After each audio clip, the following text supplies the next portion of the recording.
Xbox has been very quiet this year except for a developer direct, but Phil Spencer sat down to talk with Xbox On about the future of the gaming industry, where they sit with exclusives, even bringing up games that haven't been talked about for a long time.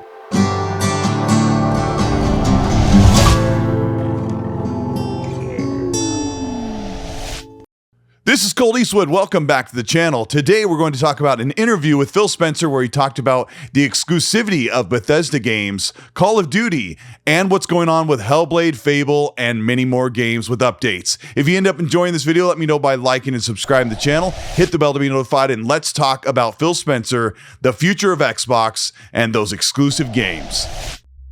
Phil Spencer recently went to London to check out studios in Xbox's portfolio that are working on upcoming exclusives like Hellblade: Senua's Saga, Fable, and the long-forgotten Everwild. Ninja Theory had showcased Hellblade 2 Senua's Saga at the end of 2019 with a trailer at the Game Awards, and has since then given a couple of updates, and people have expected the game to finally be out sometime in 2022 or even 2023. The latest news we're hearing is that there is a playable build with industry leaders at Xbox to see if the game is ready to ship for holiday 2024. Well, I'm going to Ninja Theory tomorrow. Very good. So I'm looking forward to that. And I'll get to see, obviously, what we're doing with Hellblade 2. And I did meet with Dom, but he came down to London, so it's great to be able to go up to Cambridge and see the work at Ninja Theory. I want to call out Playground with the Rally. I think, if you know the pedigree of that studio and where some of the creative leads come from, their background in Rally is just fantastic. I think I'm a huge Horizon fan. I think they do a great job with open world racing, and I think it's always great when we get a good Rally game on the platform, and the fact that this shows up as kind of a DLC part of Horizon for people, I think is really great. And then obviously Everwild's in development there, and Louise and Greg and everybody kind of seeing what's going on there. Yes, yeah. So we do a lot of good work in the studios here. If you just think historically about the role of studios in England and the role they've played in video games, I should Scotland as well, when you think about games that have come from there. And it's just great to be here and get out with the teams and see what they're doing. Fable from Playground Games is another big title that Xbox has that has been in the works since 2018 and 2019, but has been surrounded by rumors that the game development team has seen troubles with the engine, possibly changing to Unreal Engine 5. Phil talks about where Playground Games is with Fable. Yeah, and Fable, funny enough, it was really, I think it's probably fair to say, it wasn't my first shipped game when I joined Xbox, but working with Peter on the original Fable, which I was able to do, yeah, I definitely I have my point of view about what that game should be, and watching how the team is evolving it. It's great. And every time we've shown Hellblade, we've shown some of the visuals a couple of times. The team just sets such a bar for the mocap work that they do, the character work that they do, and they've really perfected that craft.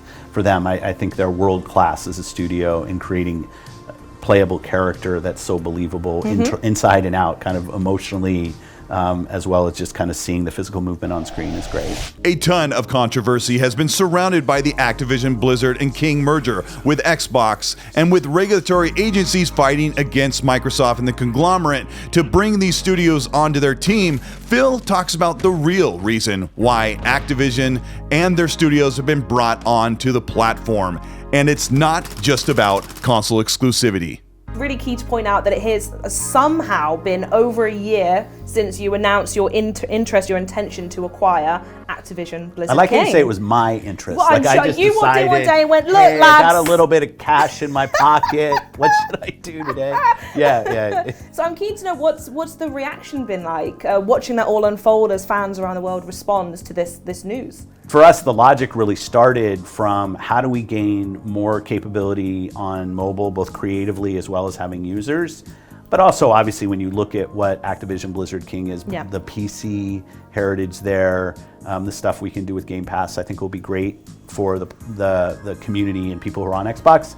But the real strategic angle behind this was we need to get relevant on mobile, and it turns out that Activision Blizzard King is the largest mobile publisher outside of China. Indeed, So yeah. that's how we got there. Another big question that fans have, especially with all these studios being brought onto Xbox, is what will happen with exclusivity for big games like Bethesda's Starfield and the upcoming Elder Scrolls 6, which have normally been on a PlayStation console in their older iterations.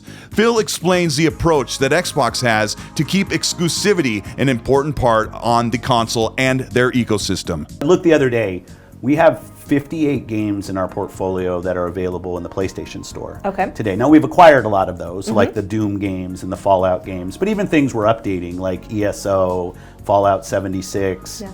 And so we expect to hit a certain level of quality on all of those games, the level of quality that PlayStation players expect. So that's our goal. And the same thing on PC and the same thing on Nintendo. I don't think I ever said Starfield was not going to be exclusive to Xbox. You know, now you said that, people are going to go through and watch hours worth of I know, content. and so I like the almost certain- confidence. Yeah, because I think what I said is we're going to take it on a case-by-case basis. I said we're not going to pull games that are on other platforms, so we'll continue to support the communities of games. And you know, as Elder Scrolls Online has been doing their annual drops and their content drops, those have been on PlayStation, those have been on PC, those have been on Xbox. All the PC for some of those ships a little bit earlier, but the console versions ship at the same time. We've updated Fallout 76 on all the platforms at the same time. Exclusive titles in the console space is part of the business. All platform holders do it. They're they are marketing beats for the platform, and we see that.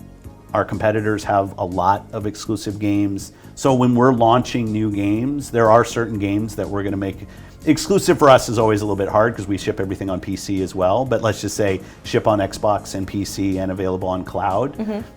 And some of those won't be available on other competitive platforms. But there's no example in Bethesda of us pulling something away from the PlayStation community that they had, zigzag on it. or games that people are playing, not continuing to update those. I'd say the same thing with Minecraft Dungeons and with Minecraft, and we'll do the same thing with Legends when it comes out.